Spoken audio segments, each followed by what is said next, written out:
The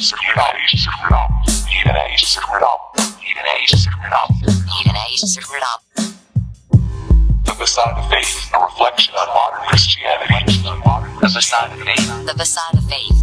A reflection on modern Christianity. modern The Christianity. equinox of the Facade of Faith.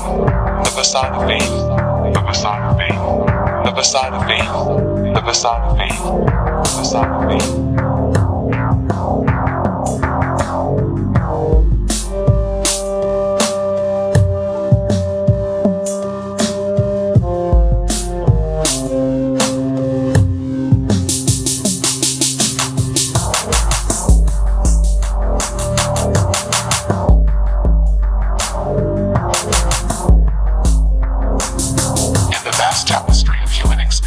Religion often serves as both refuge and torment. For many, Christianity promises salvation, community, and love. Yet, in my endless seeking for sanctuary from the wickedness and insidious evils of the world, I have often found myself betrayed not by the world at large, but by those who profess to walk the path of Christ.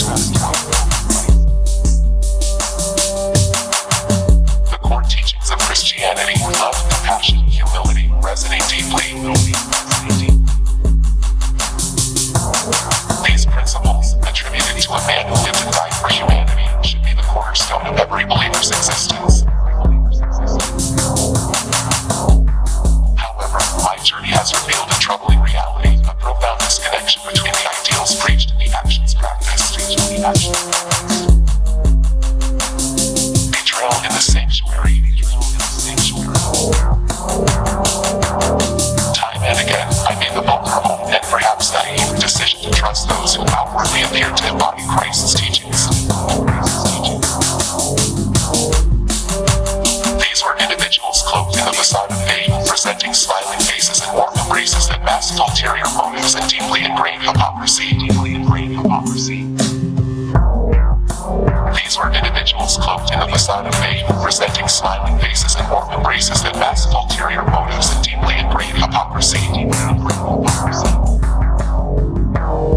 What I encountered in their company was not the sanctuary I sought, but a betrayal of the very essence of humanity. Their actions, disregarding intuition, common decency, and the foundational morals of their faith, reflect a distortion of Christianity's original message.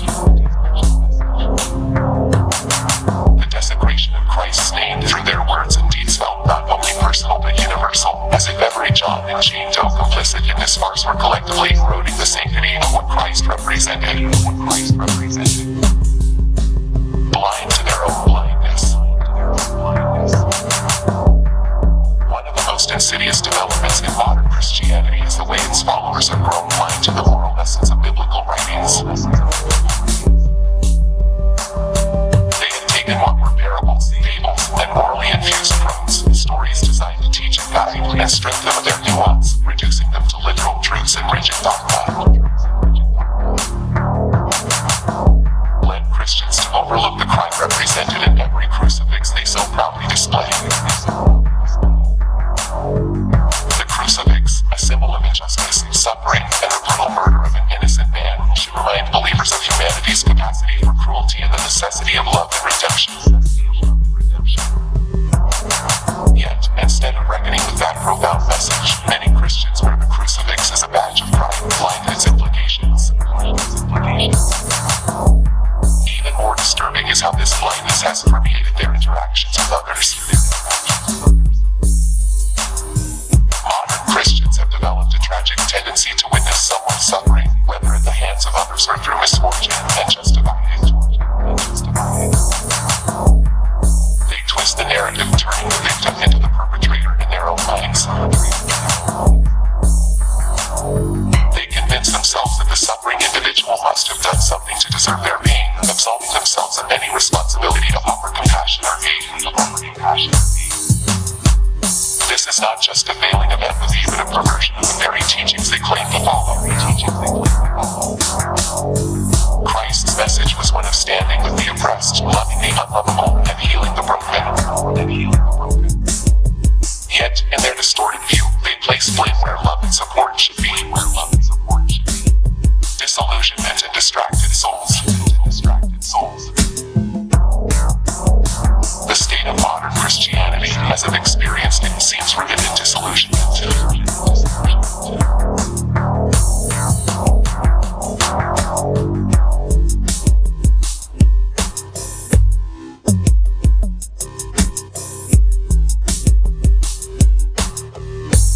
On outward appearances, attending church, quoting scripture, or projecting righteousness has overtaken the internal transformation that Christ called for.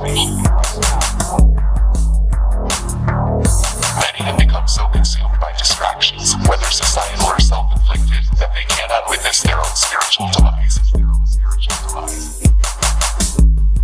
Redemption remains out of reach, not because it is unattainable, but because they fail to recognize the depths of their own hypocrisy.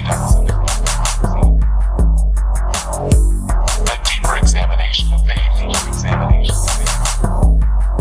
What is the purpose of Christianity if it fails to inspire genuine transformation? What does it mean to profess belief in a man who exemplifies ultimate sacrifice and unconditional love, yet fail to embody those qualities in the smallest interactions? It's not in institutions or individuals, but in the principle. Christianity, like any belief system, is meant to guide us toward our higher selves, teachings of Christ, stripped of human corruption.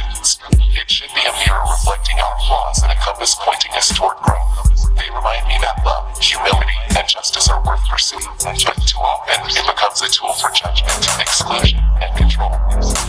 Perhaps this reflection is not an indictment of Christianity. This distortion is not unique to Christianity, but its prevalence within a religion built on love and sacrifice is particularly jarring. Roots of their faith. Finding refuge beyond the facade. Princes and truly embody the love they preach.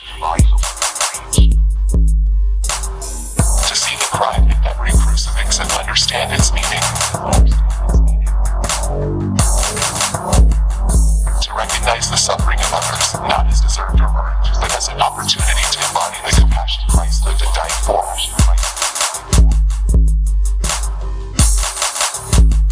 For if Christians cannot see the humanity in others, then they have truly lost sight of the very God they claim